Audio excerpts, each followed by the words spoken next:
Introduction to the aggregate demand, aggregate supply model. From housing bubble to housing bust, the United States experienced rising home ownership rates for most of the last 2 decades. Between 1990 and 2006, the U.S. housing market grew. Homeownership rates grew from 64% to a high of over 69% between 2004 and 2005. For many people, this was a period in which they could either buy first homes or buy a larger and more expensive home. During this time, mortgage values tripled. Housing became more accessible to Americans and was considered to be a safe financial investment. Figure 2 shows how new single-family home sales peaked in 2005 at 107,000 units. The housing bubble began to show signs of bursting in 2005. As delinquency and late payments began to grow and an oversupply of new homes on the market became apparent, dropping home values contributed to a decrease in the overall wealth of the household sector and caused homeowners to pull back on spending. Several mortgage lenders were forced to file for bankruptcy because homeowners were not making their payments. And by 2008, the problem had spread throughout the financial markets. Lenders clamped down on credit and the housing bubble burst.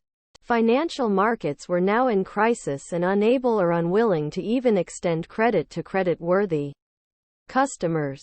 The housing bubble and the crisis in the financial markets were major contributors to the Great Recession that led to unemployment rates over 10% and falling GDP.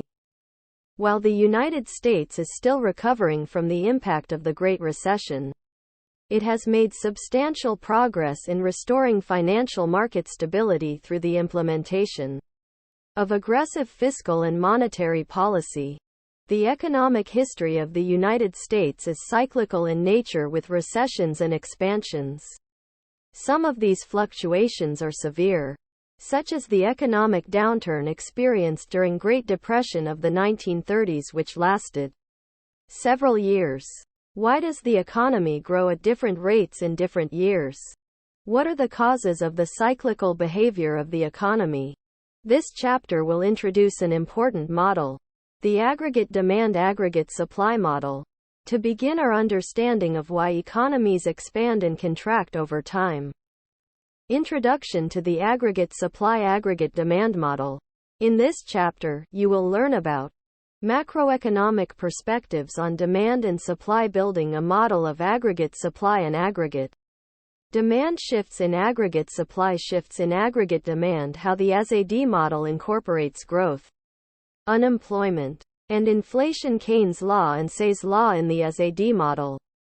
A key part of macroeconomics is the use of models to analyze macro issues and problems. How is the rate of economic growth connected to changes in the unemployment rate? Is there a reason why unemployment and inflation seem to move in opposite directions? Lower unemployment and higher inflation from 1997 to 2000. Higher unemployment and lower inflation in the early 2000s. Lower unemployment and higher inflation in the mid-2000s. And then higher unemployment and lower inflation in 2009? Why did the current account deficit rise so high, but then decline in 2009? To analyze questions like these, we must move beyond discussing macroeconomic issues one at a time, and begin building economic models that will capture the relationships and interconnections between them. The next 3 chapters take up this task. This chapter introduces the macroeconomic model of aggregate supply and aggregate demand, how the two interact to reach a macroeconomic equilibrium, and how shifts in aggregate demand or aggregate supply will affect that equilibrium.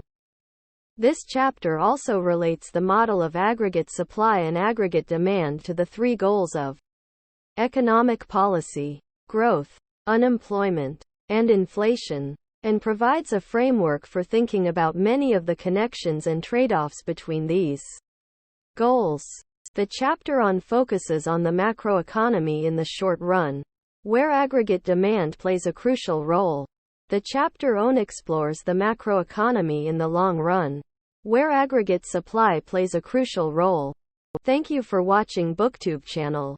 Make sure to smash the like and subscribe buttons to receive notifications about new contents.